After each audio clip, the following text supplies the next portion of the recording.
Bismillahirrahmanirrahim. Assalamualaikum warahmatullahi wabarakatuh. Assalamualaikum warahmatullahi wabarakatuh. Alhamdulillahirrahmanirrahim. Segala puji bagi Tuhan kita Allah Subhanahu wa Ta'ala yang masih memberikan kita kesempatan untuk sama-sama datang ke SD 6 Bukit Bual untuk mengikuti kegiatan hari ini. Selanjutnya, sholawat berikan salam tak lupa kita kirimkan kepada Nabi Muhammad SAW yang telah membawa kita umatnya dari alam kebodohan ke alam yang penuh dengan ilmu pengetahuan yang sama-sama kita rasakan pada saat sekarang ini. Yang sama-sama kita hormati Ibu Kepala SD 6 Bukit Bual. Selanjutnya yang sama-sama kita hormati Ibu CGP yang hadir pada saat sekarang ini. Selanjutnya yang sama-sama kita hormati Majelis Guru SD 6 yang berkesempatan duduk di ruangan ini. Baiklah, tanpa memperpanjang mukadimah, kita langsung saja ke susunan acara kita pada hari ini. Acara yang pertama, pembukaan dari protokol yang sedang berlangsung. Acara yang kedua, marilah kita agar lancarnya kegiatan kita pada hari ini berdoa menurut agama dan kepercayaan masing-masing. Berdoa, mulai.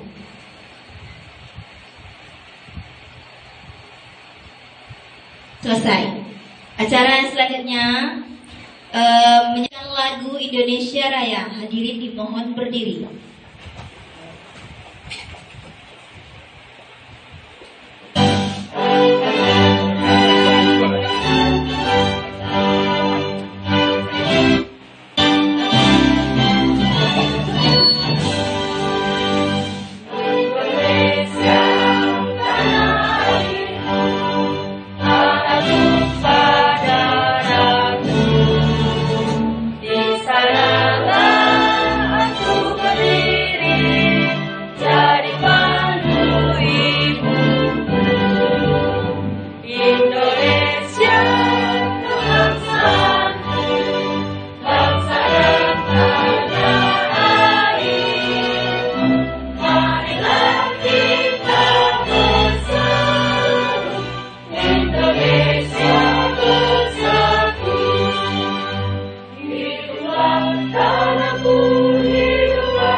Dilanjutkan dengan Marsi Junjung.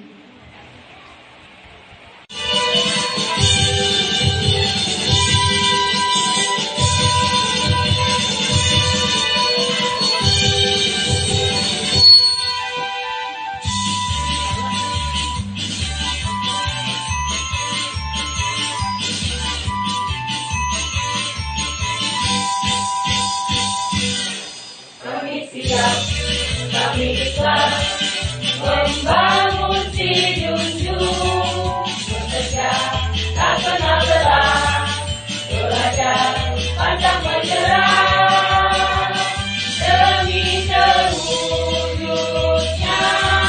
nagari madani yang berkualitas, merata dan sejahtera, rakyat hidup aman, tentram dan sentosa, dijunjung maju, dijunjung jaya, di mana bumi dipijak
Terima kasih, hadirin dimohon duduk kembali.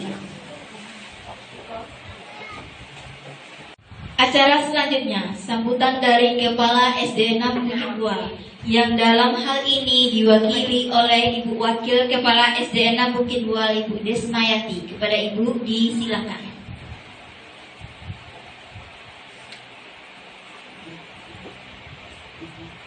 Assalamualaikum warahmatullahi wabarakatuh. Terima kasih atas waktu yang diberikan kepada saya. Puji dan syukur marilah sama-sama kita ucapkan atas kehadiran Allah Subhanahu wa taala yang telah memberikan kita waktu dan kesempatan sehingga kita telah dapat menghadiri acara teman kita pada hari ini. Selawat beriring salam kita kirimkan kepada Nabi besar kita Muhammad Sallallahu Alaihi Wasallam. Dalam hal ini saya tidak akan memanjangkan waktu kepada Bapak Ibu agar mengikutinya dengan baik supaya kita juga terpanggil nanti CGP nantinya. Amin. Semua itu, Assalamualaikum warahmatullahi wabarakatuh. Terima kasih kita ucapkan kepada Ibu Dede. Acara selanjutnya, acara puncak yaitu presentasi dari Ibu CGP kita, Ibu Rina Sutrayana, tentang pemaparan budaya positif. Kepada Ibu Rina kita silakan.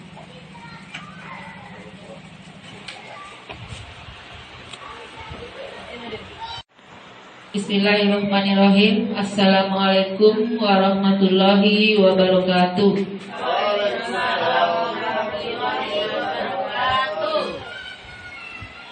Puji dan syukur marilah kita panjatkan kehadiran Allah Subhanahu wa taala yang telah memberikan kita kesehatan sehingga kita bisa hadir ke sekolah kita ini untuk melaksanakan aktivitas kita seperti biasanya.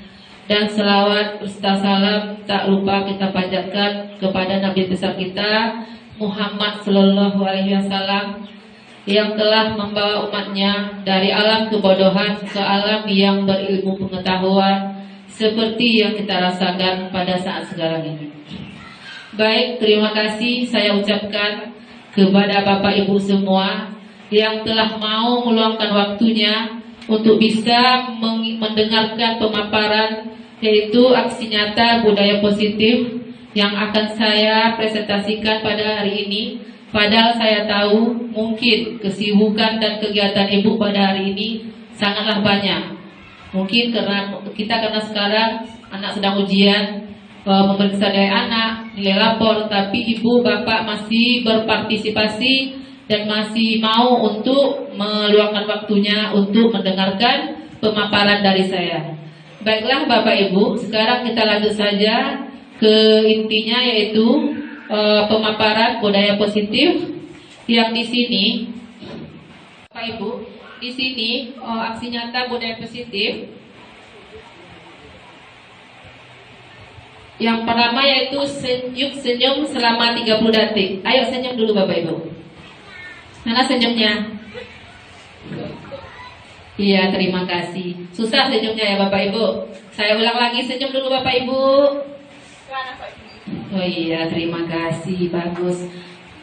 Pada kesempatan forum diseminasi ini, yang pertama yaitu kita akan menghargai siapapun. Jadi kita menghargai yang kita ada di sini. Yang kedua yaitu menjadi pendengar yang baik. Jadi Bapak Ibu harus mendengarkan dengan baik, seperti itu. Seorang guru, ini adalah foto saya Bapak Ibu yang sedang mengajar di kelas 5. Ini seorang guru yang baik harus memiliki kemampuan dalam mewujudkan budaya positif di sekolah. Budaya positif tersebut dapat dijalankan dengan menerapkan konsep-konsep inti seperti yang pertama itu disiplin positif. Baik Bapak Ibu, seorang guru yang baik harus memiliki kemampuan dalam mewujudkan budaya positif di sekolah. Budaya positif tersebut dapat dijalankan dengan menerapkan konsep-konsep inti seperti disiplin positif, motivasi perilaku manusia, keyakinan sekolah atau kelas, kebutuhan dasar manusia, posisi kontrol restitusi, dan segitiga restitusi. Kalau di sini kita tidak asing lagi mendengar apa itu disiplin. Mungkin Bapak Ibu sudah tahu semua apa yang dimaksud itu dengan disiplin. Mungkin Bu Dela tahu itu apa yang dimaksud dengan disiplin.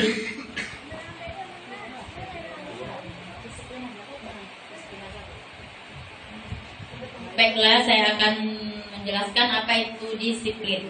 Disiplin yaitu cara menerapkan pendisiplinan yang bertujuan untuk menumbuhkan kesadaran serta memberdayakan anak untuk mandiri.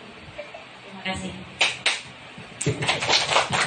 Baik, terima kasih saya ucapkan kepada Ibu Dela yang telah memaparkan sedikit apa itu yang dimaksud dengan disiplin. Di sini kita lanjut ya Bapak Ibu.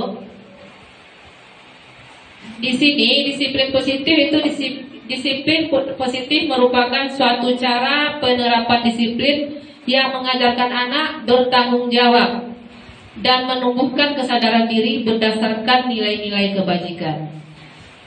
Jadi, disiplin positif lebih ke arah disiplin diri yang dapat mengontrol diri dalam melakukan segala tindakan. Kalau disiplin ini Bapak Ibu, ini adalah kunci untuk kita mencapai keberhasilan. Kenapa saya bilang demikian?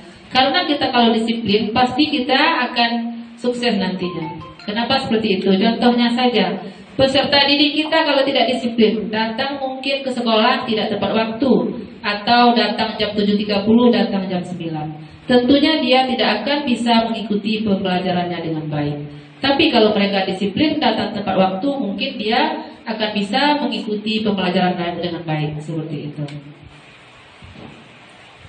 Di sini disiplin positif juga dapat membuat murid memahami dan menyadari berdasarkan motivasi internal, bukan akibat pemaksaan atau pujian ataupun hukuman. Jadi di sini disiplin bukan karena kita kasih dia misalnya paksaan dari kita, atau misalnya motivasi nanti kalau dapat nilai bagus ibu kasih hadiah uang 5.000. Bukan karena itu, tapi muncul dari diri anak tersebut, kesadaran dari dia sendiri.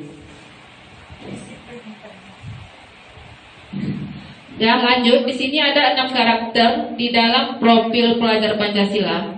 Di sini yang pertama yaitu beriman, bertakwa kepada Tuhan Yang Maha Esa dan berakhlak mulia. Yang kedua mandiri, yang ketiga berkebinekaan global, yang keempat bergotong royong, yang kelima kreatif, dan juga yang keenam bernalar kritis. Yang di sini mungkin sudah mencakup, kemarin sudah ada visi kita, sudah mencakup mungkin tentang keenam karakter di dalam profil pembelajaran Pancasila. Di sini beriman dan bertakwa. Kalau sudah anak didik kita beriman dan bertakwa, nanti karakternya akan bagus sendiri.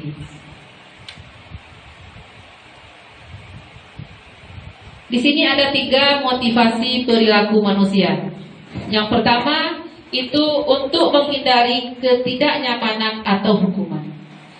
Yang kedua untuk mendapatkan imbalan atau penghargaan dari orang lain. Yang ketiga untuk menjadi orang yang mereka inginkan dan menghargai diri sendiri dengan nilai-nilai yang mereka percaya. Di sini saya minta pendapat Bapak Ibu. Kalau menurut Bapak Ibu, di antara 3 motivasi perilaku manusia ini, mana yang bagus menurut Bapak Ibu? Yang pertama kah? Yang kedua atau yang ketiga? Yang ketiga, baik, bagus. Memang kalau yang bagus menurut kita di sini adalah yang 3. Yaitu menjadi orang yang mereka inginkan dan menghargai diri sendiri dengan nilai-nilai yang mereka percaya, bukan karena dia takut nanti karena kena hukuman atau karena dipaksa.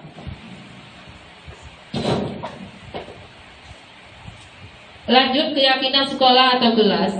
Di sini guru berperan dalam mewujudkan terbentuknya keyakinan sekolah atau kelas dengan adanya kesepakatan antara guru dan murid. Jadi di sini kita sebelum membuat keyakinan atau kesepakatan kelas, kita membuat tujuan dulu. Apa tujuan dari kita membuat keyakinan kelas ini? Barulah lahir nanti kita bisa membuat keyakinan kelas. Yang mana Dengan keyakinan ini, anak-anak itu nanti bisa, kalau seandainya dia ada yang melanggar, bisa kita kembalikan dia nanti apa keyakinan yang telah mereka buat. Keyakinan sekolah atau kelas berupa pertanyaan-pertanyaan universal yang mudah diingat dan dipahami dan harus diterapkan di lingkungan sekolah.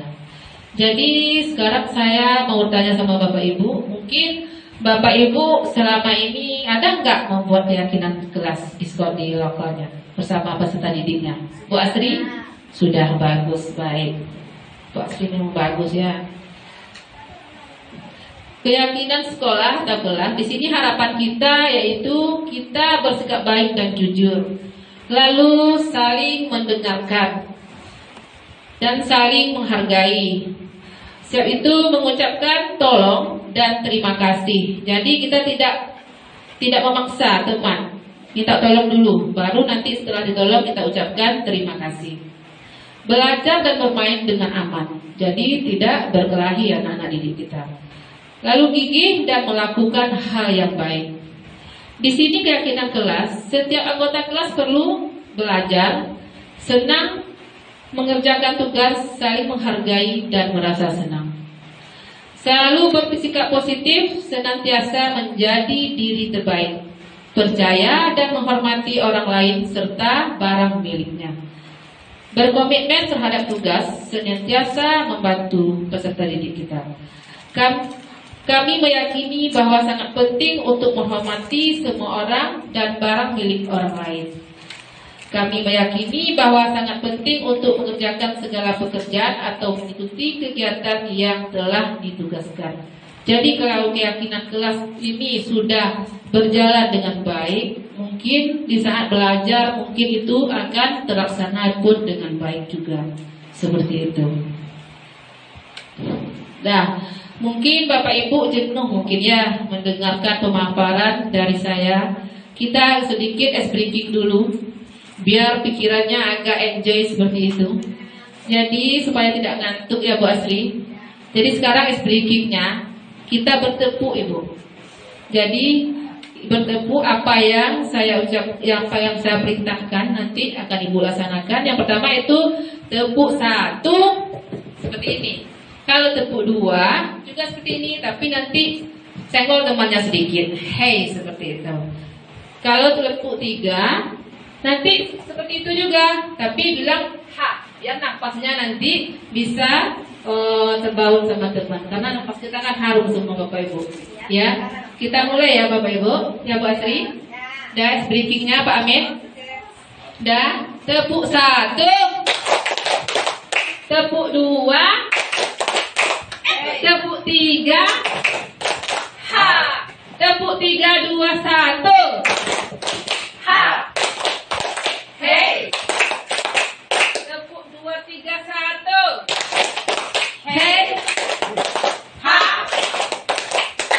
Ya, terima kasih. Tepuk semangat dulu Bapak Ibu. Tepuk semangat. Semangat. Semangat. Ya. Baik, kebutuhan dasar manusia itu yang pertama itu bertahan hidup. Kita butuh bertahan hidup nggak Ibu Dela?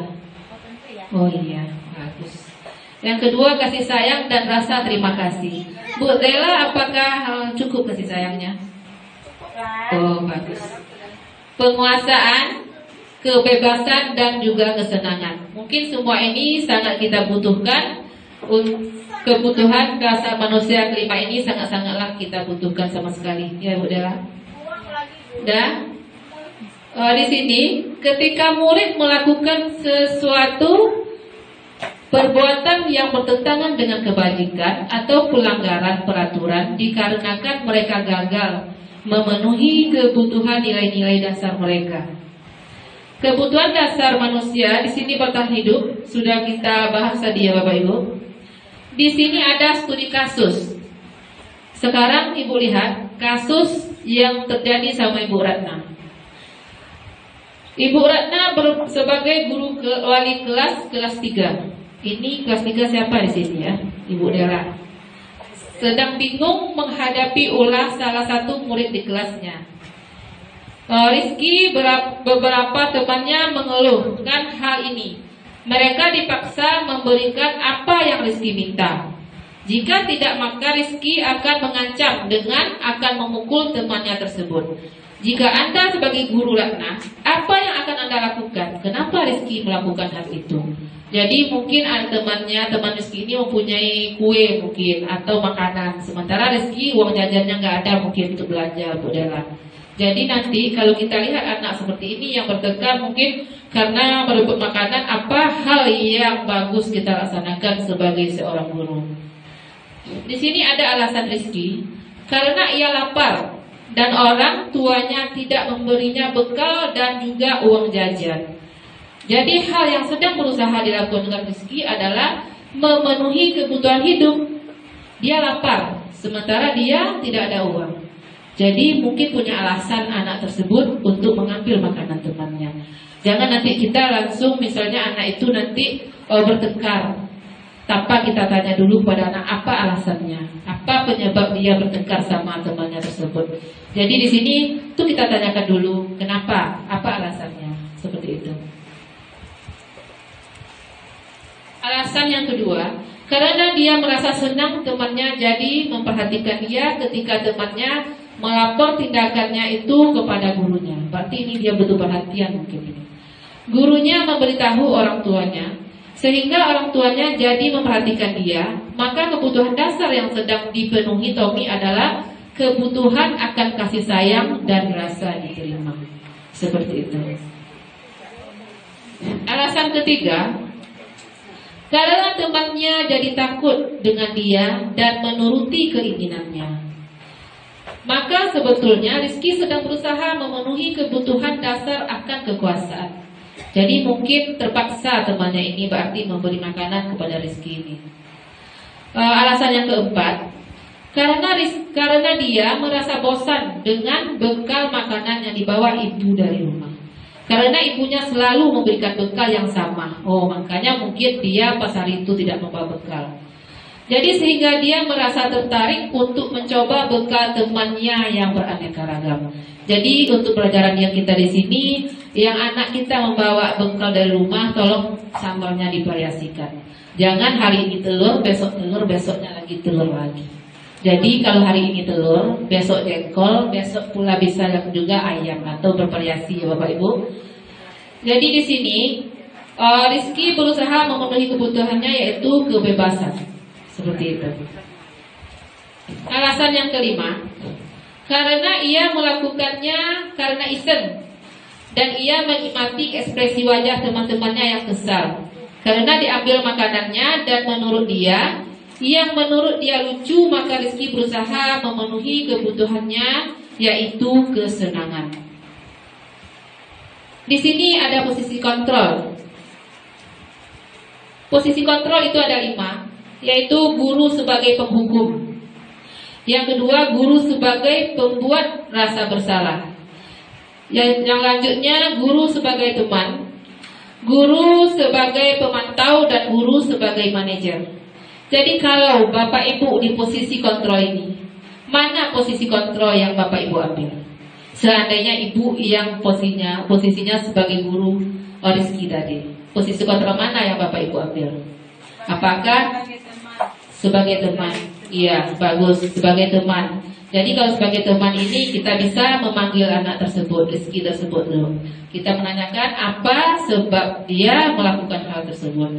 Bukan sebagai penghukum ya Ibu Dela. Oh iya. Jadi anak-anak ini tidak boleh kita hukum. Misalnya kalau dia bersalah, jangan dihukum langsung. Jadi kita tanyakan dulu apa alasannya seperti itu. Dia melakukan hal seperti itu. Jadi jangan dihukum ya Bu. Di sini posisi kontrol menghukum itu kurang nampak ini, matanya udah agak blur Bu. Seorang penghukum ketika menggunakan hukuman fisik maupun verbal, berarti kalau menghukum bisa ditampar anak tersebut. Tapi kita di sini saya yakin tidak ada yang melakukan hal seperti itu. Karena kita baik Bapak Ibu. Seorang guru yang baik harus memiliki kemampuan dalam mewujudkan budaya positif di sekolah.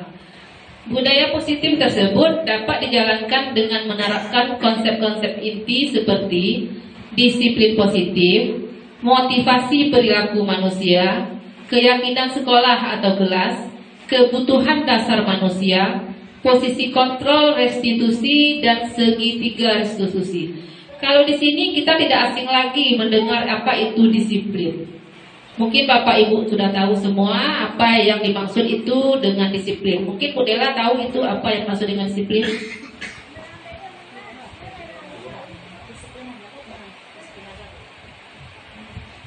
Baiklah, saya akan menjelaskan apa itu disiplin. Disiplin yaitu cara menerapkan pendisiplinan yang bertujuan untuk menumbuhkan kesadaran serta memberdayakan anak untuk mandiri. Terima kasih. Baik, terima kasih saya ucapkan kepada Ibu Dela yang telah memaparkan sedikit apa itu yang dimaksud dengan disiplin. Di sini kita lanjut ya Bapak Ibu. Di sini disiplin positif itu disiplin positif merupakan suatu cara penerapan disiplin yang mengajarkan anak bertanggung jawab dan menumbuhkan kesadaran diri berdasarkan nilai-nilai kebajikan. Jadi, disiplin positif lebih ke arah disiplin diri yang dapat mengontrol diri dalam melakukan segala tindakan. Kalau disiplin ini Bapak Ibu, ini adalah kunci untuk kita mencapai keberhasilan. Kenapa saya bilang demikian?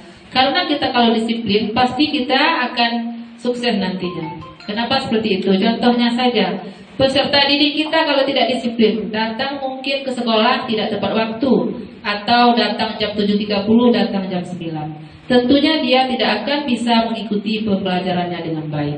Tapi kalau mereka disiplin, datang tepat waktu, mungkin dia akan bisa mengikuti pembelajaran dengan baik. Seperti itu. Di sini disiplin positif juga dapat membuat murid memahami dan menyadari berdasarkan motivasi internal, bukan akibat pemaksaan atau pujian ataupun hukuman. Jadi di sini disiplin bukan karena kita kasih dia misalnya paksaan dari kita, atau misalnya motivasi nanti kalau dapat nilai bagus ibu kasih hadiah uang 5.000. Bukan karena itu, tapi muncul dari diri anak tersebut, kesadaran dari dia sendiri. Dan lanjut, di sini ada 6 karakter di dalam profil pelajar Pancasila. Di sini yang pertama yaitu beriman, bertakwa kepada Tuhan Yang Maha Esa dan berakhlak mulia. Yang kedua mandiri, yang ketiga berkebinekaan global, yang keempat bergotong royong, yang kelima kreatif, dan juga yang keenam bernalar kritis. Yang di sini mungkin sudah mencakup, kemarin sudah ada visi kita, sudah mencakup mungkin tentang keenam karakter di dalam profil pembelajaran Pancasila. Di sini beriman dan bertakwa. Kalau sudah anak didik kita beriman dan bertakwa, nanti karakternya akan bagus sendiri.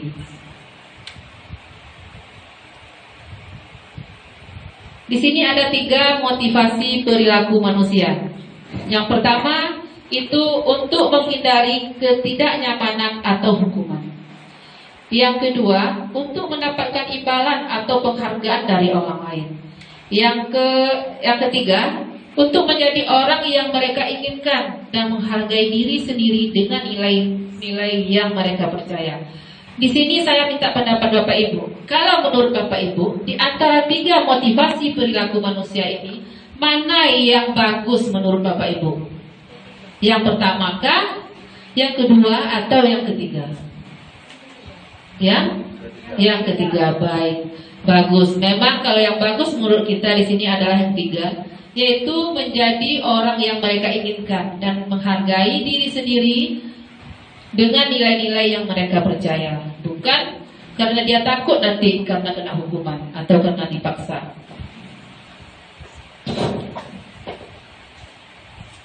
Lanjut, keyakinan sekolah atau kelas. Di sini guru berperan dalam mewujudkan terbentuknya keyakinan sekolah atau kelas dengan adanya kesepakatan antara guru dan murid. Jadi di sini kita sebelum membuat keyakinan atau kesepakatan kelas, kita membuat tujuan dulu. apa tujuan dari kita membuat keyakinan kelas ini. Barulah lahir nanti kita bisa membuat keyakinan kelas. Yang mana dengan keyakinan ini, anak-anak itu nanti bisa, kalau seandainya dia ada yang melanggar, bisa kita kembalikan dia nanti apa keyakinan yang telah mereka buat. Keyakinan sekolah atau kelas berupa pertanyaan-pertanyaan universal yang mudah diingat dan dipahami dan harus diterapkan di lingkungan sekolah. Jadi sekarang saya mau tanya sama Bapak Ibu, mungkin Bapak Ibu selama ini ada nggak membuat keyakinan kelas di sekolah di lokalnya bersama peserta didiknya? Bu Asri? Sudah, bagus, baik. Bu Asri memang bagus ya. Keyakinan sekolah adalah di sini harapan kita yaitu kita bersikap baik dan jujur, lalu saling mendengarkan dan saling menghargai. Setiap itu mengucapkan tolong dan terima kasih. Jadi kita tidak memaksa teman, minta tolong dulu, baru nanti setelah ditolong kita ucapkan terima kasih. Belajar dan bermain dengan aman, jadi tidak berkelahi anak-anak didik kita. Lalu gigih dan melakukan hal yang baik. Di sini keyakinan kelas, setiap anggota kelas perlu belajar, senang mengerjakan tugas, saling menghargai dan merasa senang. Selalu bersikap positif, senantiasa menjadi diri terbaik, percaya dan menghormati orang lain serta barang miliknya. Berkomitmen terhadap tugas, senantiasa membantu peserta didik kita. Kami meyakini bahwa sangat penting untuk menghormati semua orang dan barang milik orang lain. Kami meyakini bahwa sangat penting untuk mengerjakan segala pekerjaan atau mengikuti kegiatan yang telah ditugaskan. Jadi kalau keyakinan kelas ini sudah berjalan dengan baik, mungkin di saat belajar mungkin itu akan terlaksana pun dengan baik juga. Seperti itu. Nah, mungkin Bapak Ibu jenuh mungkin ya mendengarkan pemaparan dari saya. Kita sedikit ice breaking dulu, biar pikirannya agak enjoy seperti itu. Jadi supaya tidak ngantuk ya Bu Asri. Jadi sekarang ice breakingnya kita bertepuk Ibu. Jadi bertepuk apa yang saya perintahkan nanti akan Ibu laksanakan. Yang pertama itu tepuk 1 seperti ini. Kalau tepuk 2 juga seperti ini, tapi nanti senggol temannya sedikit. Hey, seperti itu. Kalau tepuk 3, nanti seperti itu juga, tapi bilang ha. Ya napasnya nanti bisa terbaur sama teman. Karena napas kita kan harum semua Bapak Ibu. Ya, kita mulai ya Bapak Ibu. Ya Bu Asri. Dan breakingnya Pak Amin. Dan tepuk 1, tepuk 2, tepuk 3, ha. Tepuk 3, 2, 1, ha. Hey. Tepuk 2, 3, 1, hey, ha.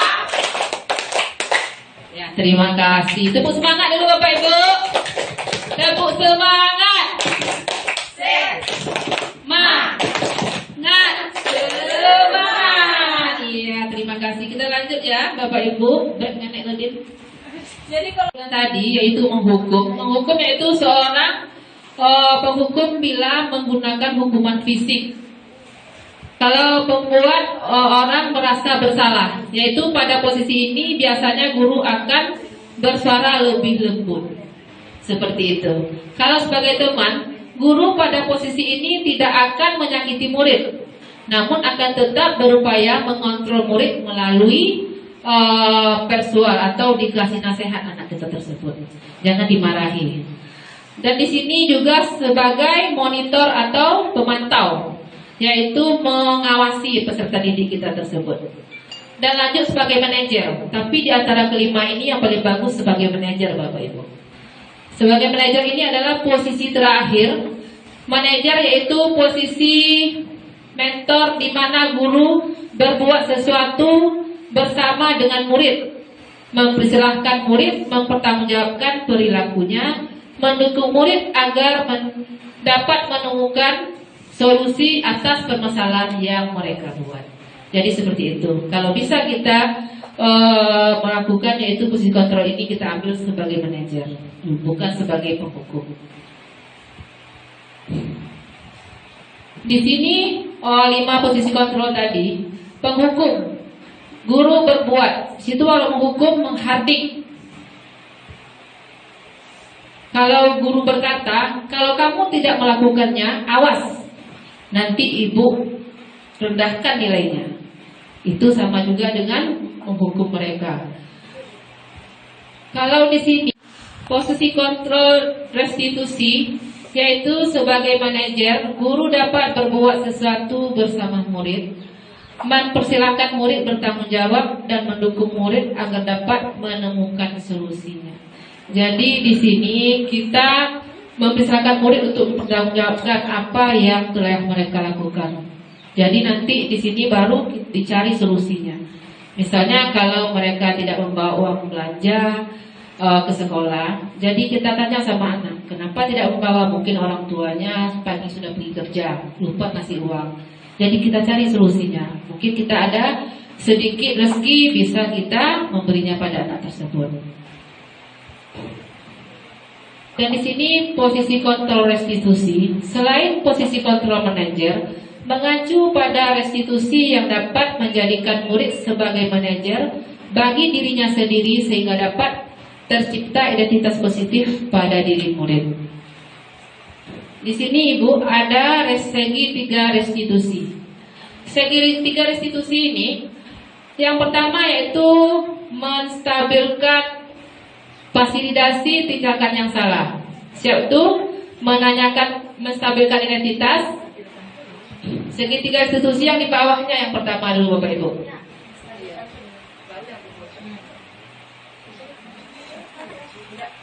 Segi 3 restitusi ini yang pertama yaitu kita menstabilkan identitas, lalu validasi tindakan yang salah, baru kita menanyakan keyakinan kelas.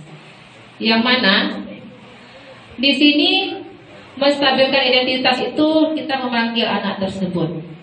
Kita tanyakan dulu apa alasan mereka berbuat kesalahan. Mungkin contohnya yang datang terlambat ke sekolah. Mungkin ada alasannya. Kenapa alasan dia terlambat? Mungkin karena malam dia tidurnya sudah malam. Mungkin karena main HP, kurang kontrol dari orang tua. Jadi paginya bangun terlambat, jadi datang ke sekolah juga terlambat. Jadi setelah kita tahu solusi alasan anak ini, kenapa dia berbuat masalah, jadi di sini kita bisa nanti validasi tindakan yang salah. Jadi kita cari solusinya sama anak ini. Gimana supaya hal ini tidak dia ulang kembali untuk berikutnya. Baru nanti kita menanyakan keyakinan kelas. Kalau datang terlambat itu pasti keyakinan kelasnya disiplin. Berarti peserta didik mungkin dia tidak melaksanakan kesepakatan kelas tentang disiplin, yaitu kesepakatan kelas yang telah mereka buat tadi. Di sini menstabilkan identitas. Menstabilkan identitas dilakukan berdasarkan prinsip bahwa berbuat salah adalah sebagian dari proses pembelajaran yang nantinya akan menggeser identitas gagal ke arah identitas sukses. Seperti itu. Menstabilkan identitas yang kedua, berbuat salah itu hal yang manusiawi. Tidak ada manusia yang sempurna. Kita pasti bisa menyelesaikan permasalahan ini. Tidak tertarik untuk mencari tahu siapa yang benar, siapa yang salah. Bapak Ibu lebih tertarik untuk menyelesaikan masalah. Kalau kamu menyalahkan dirimu sendiri terus menerus, apakah kamu bersikap baik pada dan Ibu? Menstabilkan identitas, berbuat salah itu hal yang manusiawi. Tidak ada manusia yang sempurna. Kita pasti bisa menyelesaikan permasalahan ini. Tidak tertarik untuk mencari tahu siapa yang benar dan siapa yang salah. Bapak Ibu lebih tertarik untuk menyelesaikan masalah. Kalau kamu menyalahkan dirimu sendiri terus menerus, apakah kamu bersikap baik pada diri sendiri? Validasi tindakan yang salah dilakukan berdasarkan prinsip bahwa perilaku berupaya memenuhi suatu kebutuhan tertentu, seperti contoh di cerita anak kita tadi. Sehingga guru atau orang tua akan bergeser dari pemikiran stimulus respon menjadi proaktif, serta akan lebih mengenali dan mengakui kebutuhan murid atau peserta didik kita tersebut. Jadi kita tidak langsung mengambil kesimpulan langsung untuk menghukum atau menyalahkan peserta didik kita. Selanjutnya ini menanyakan keyakinan. Menanyakan keyakinan dilakukan dengan memberi pertanyaan-pertanyaan bermakna kepada murid atau anak untuk memunculkan motivasi intrinsik sehingga mampu mengaitkan keyakinannya dengan tindakan yang salah. Jadi kita tanyakan peserta didik tadi apa permasalahannya, lalu apa solusinya, lalu kita kaitkan dengan keyakinan kelas tersebut. Di sini menanyakan keyakinan apa nilai yang kita percaya di sekolah kita, nilai-nilai apa yang telah kita sepakati, kelas yang ideal itu seperti apa, kamu ingin jadi anak seperti apa. Mungkin salah satu contohnya bisa seperti itu, tapi bisa kita tambahkan atau bagaimana bagusnya kita menghadapi anak. Apa yang kamu rasakan ketika kamu melakukan itu? Jadi kita tanyakan kepada anak, kalau dia melakukan hal yang salah, apa yang dia rasakan? Oh, senangkah dia? Oh, atau merasa bersalahkah dia? Kalau dia merasa bersalah, kita tanyakan, apakah untuk kedepannya dia mau untuk merubahnya? Seperti itu. Dan dia mau menjadi orang seperti apa nantinya? Pasti semua anak pasti ingin menjadi orang yang sukses. Begitu juga kita sebagai guru ingin peserta didik kita menjadi orang yang sukses juga. Di sini seorang guru yang baik harus memiliki kemampuan dalam mewujudkan budaya positif di sekolah. Budaya positif tersebut dapat dijalankan dengan menerapkan konsep-konsep inti seperti disiplin positif, motivasi, perilaku manusia, keyakinan sekolah atau kelas, kebutuhan dasar manusia, posisi kontrol, dan restitusi segitiga.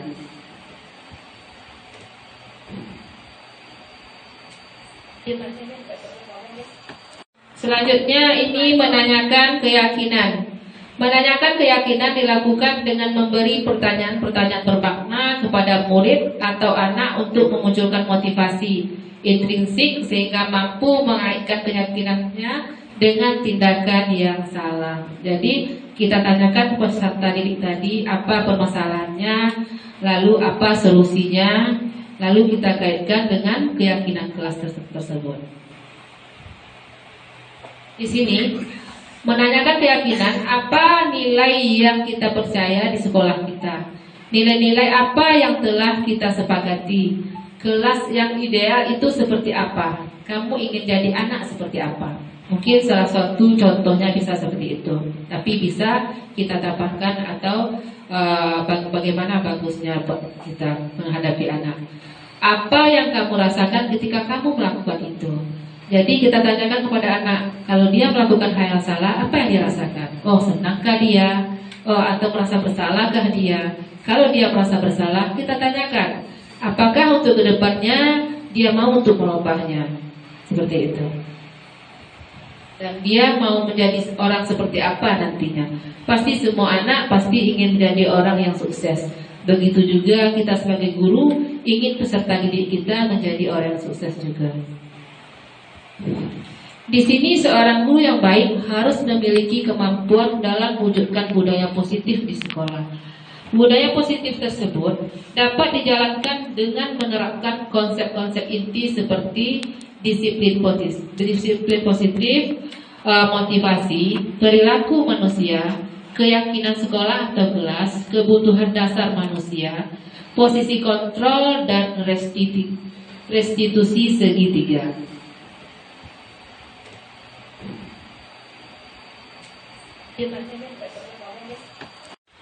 Baik Bapak Ibu, ini ada contoh video dalam permasalahan anak. Kita lihat sebentar.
Dan baik Bapak Ibu, di sini seorang guru yang baik harus memiliki kemampuan dalam mewujudkan budaya positif di sekolah.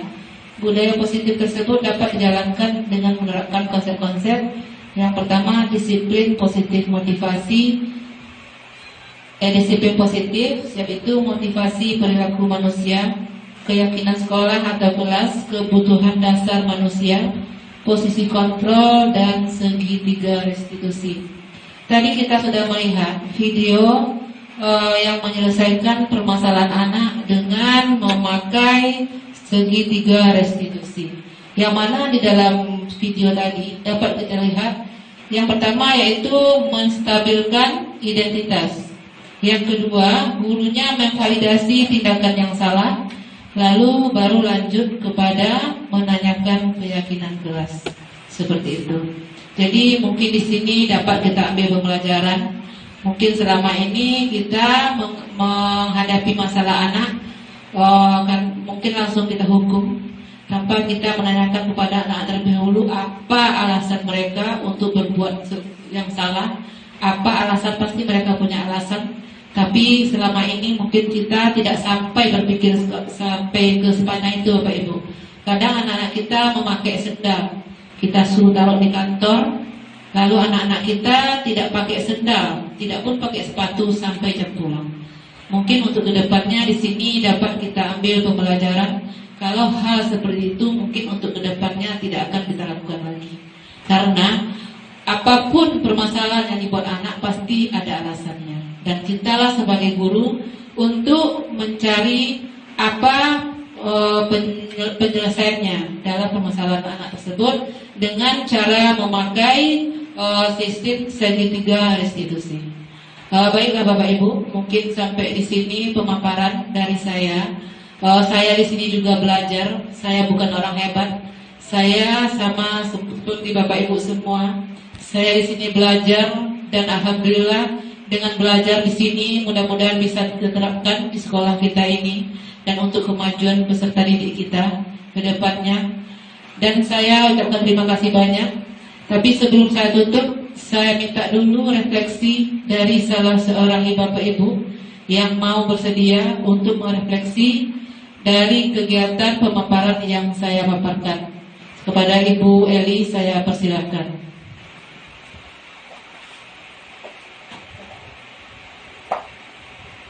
Terima kasih saya ucapkan kepada Ibu Lina sebagai guru CGP hari ini ya.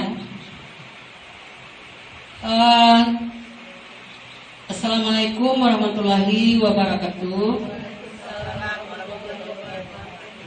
Ya, pertama-tama marilah kita panjatkan kehadirat Allah Subhanahu wa taala yang telah melimpahkan rahmat dan karunia-Nya kepada kita sehingga pada saat ini kita bisa berkumpul dalam ruangan yang sangat strategis hari ini. Dan juga tak lupa kita kirimkan selawat dan salam ke hadirat Nabi Muhammad SAW yang telah merubah tingkah laku umat manusia dari zaman kebodohan sampai kepada zaman yang sangat canggih dan serba digital saat ini.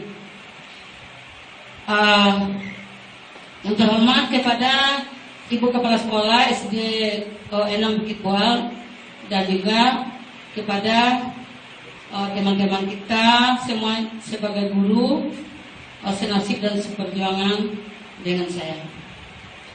Baiklah teman-teman, sekarang saya coba mengambil kesimpulan sedikit ya sebagai merefleksi atau merenung sementara ya. Pertama,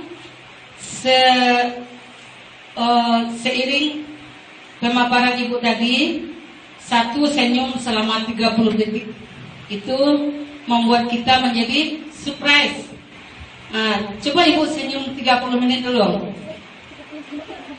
30 detik ya. Nah, enggak lama ya. Dengan begitu kita termotivasi untuk membuka diri memahami pemaparan Ibu Rina tadi. Kedua yaitu menghargai siapapun. Yang ketiga, menjadi pendengar yang baik. Nah, kalau ketiga ini kita laksanakan, berarti kita juga secara manual kita definisikan budaya positif itu yaitu membuat budaya itu kan hasil pikiran manusia. Jadi kita gali di sana yang baik-baik saja, yang bernilai maksudnya ya. Bernilai mungkin yang di sana kita diminta sikap kita saling menghargai, itu artinya kita toleransi ya. Juga kita sebagai guru untuk meningkatkan kompetensi anak didik kita. Di sini kita bertujuan ya, tujuan kita pertama itu untuk menjadikan anak-anak kita berkarakter dan mandiri, tanggung jawab, mengontrol diri dengan baik. Di sini dituntut berkarakter. Berkarakter itu adalah sikap anak kita menjalani disiplin-disiplin yang ada di sekolah, gunanya berfungsi, berguna, dan dapat merubah anak-anak kita dari kelalaian disiplin, dan tak lupa di sana nanti kita lanjutkan juga dengan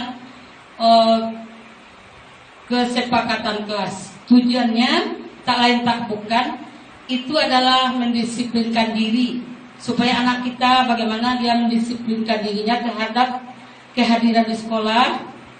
Mungkin dia juga termotivasi tidak tempo-tempo lagi. Mudah-mudahan anak-anak kita semuanya sehat-sehat saja ya, amin. Dan juga kita setidak-tidaknya mampu menjalani kebutuhan untuk bertahan hidup, kasih sayang dan ucapan terima kasih. Kemudian ada penguasaan kebebasan. Di sini maksudnya ada semacam kurva segitiga ya, bangun segitiga. Yaitu kalau sebenarnya kalau pelajaran lain namanya kurva terbalik. Ada semacam pengakuan, di atasnya kesenangan dan kebutuhan. Jadi untuk paparan Ibu Rina hari ini, yaitu dapat sini ya, restitusi segitiga namanya. Ya, segitiga restitusi. Yang paling mendasar adalah apa tadi Bu Dina? Kebutuhan ya. Yang di atasnya menstabilkan identitas. Di tengahnya validasi tindakan yang salah. Di sini kalau untuk urutan ketiganya, tingkat yang di atasnya ya, yaitu menvalidasi, itu yang keduanya ya. Yang ketiga menanyakan keyakinan kelas. Restitusi yang di atas itu menstabilkan identitas. Itu artinya meluruskan apa-apa yang didapat anak kita teledor, dia tuh kita luruskan jalannya ya. Tentang apa-apa tindakan anak kita luruskan. Terus ada sini studi kasus. Studi kasus yang pertama yang dipaparkan Bu Dina tentang Ibu apa tadi namanya? Bu Ratna. Kenapa Bu Ratna terpikir untuk memberikan bekal kepada anak yang namanya Rizky? Ya, pada hari itu Bu Ratna melihat sendiri dengan mata kepalanya kejadian Rizky-nya tiba-tiba merampas makanan si Tommy ya. Jadi kalau sebaiknya Bu Ratna ini patut dijempolan ya, karena dia tidak langsung marah. Kenapa dia marah? Karena dia itu berpikir dengan hati, bukan dengan otak cerdasnya. Belum ya? Sedikit. Jadi kenapa dia tuh merampas makanan? Di sini itu apa namanya? Bu Ratna berprasangka baik, barangkali rezekinya kelaparan. Ya, karena Bu Ratna itu sudah melaksanakan atau melakukan dengan segitiga estimasi tadi. Iya, tepuk tangan buat Bu Rina ya. Tepuk tangan untuk Bu Eli. Sedikit lagi. Kemudian Bapak Rashid tadi namanya. Dia memberikan nasihat kepada Zahira dan menanya kenapa Bu Zahira itu terlambat. Apa yang membuat Zahira terlambat? Tidak memarahi anak, tapi datang ke kantor baik-baik. Ya, itu sudah mencakup dari praktek segitiga estimasi tadi. Nah ya. Itu sudah mencakup 3 ya Bu. Ya, sudah mencakup, kita anggap tinggal saja selesai ya. Kemudian sudah saya rasa sudah cukup sedemikian dulu mic diserahkan kepada Bu Rina. Terima kasih Bu Rina. Assalamualaikum warahmatullahi wabarakatuh. Waalaikumsalam warahmatullahi wabarakatuh. Baik, terima kasih Ibu telah merefleksi kegiatan yang telah saya lakukan. Dan mungkin saya minta terima kasih banyak kepada Bapak Ibu semua yang telah meluangkan waktunya 1 jam ke depan. Dan mungkin agak tegang ya Ibu. Sekarang kita senyum lagi 30 detik. Senyum Ibu. Bu Asri senyum. Ketawa Ibu. Ketawa Ibu. Iya, terima kasih. Baiklah, untuk selanjutnya saya serahkan kepada Ibu Sari. Kepada Ibu Sari saya persilahkan. Terima kasih kita sampaikan kepada Ibu CGP kita. Aplaus yang meriah untuk Ibu CGP kita hari ini. Semoga apa yang beliau sampaikan bermanfaat bagi kita bersama. Amin. Saya rasa cukup demikian saja kegiatan kita pada hari ini. Saya sebagai protokol mengucapkan diri. Assalamualaikum warahmatullahi wabarakatuh. Baik Bapak Ibu, terima kasih.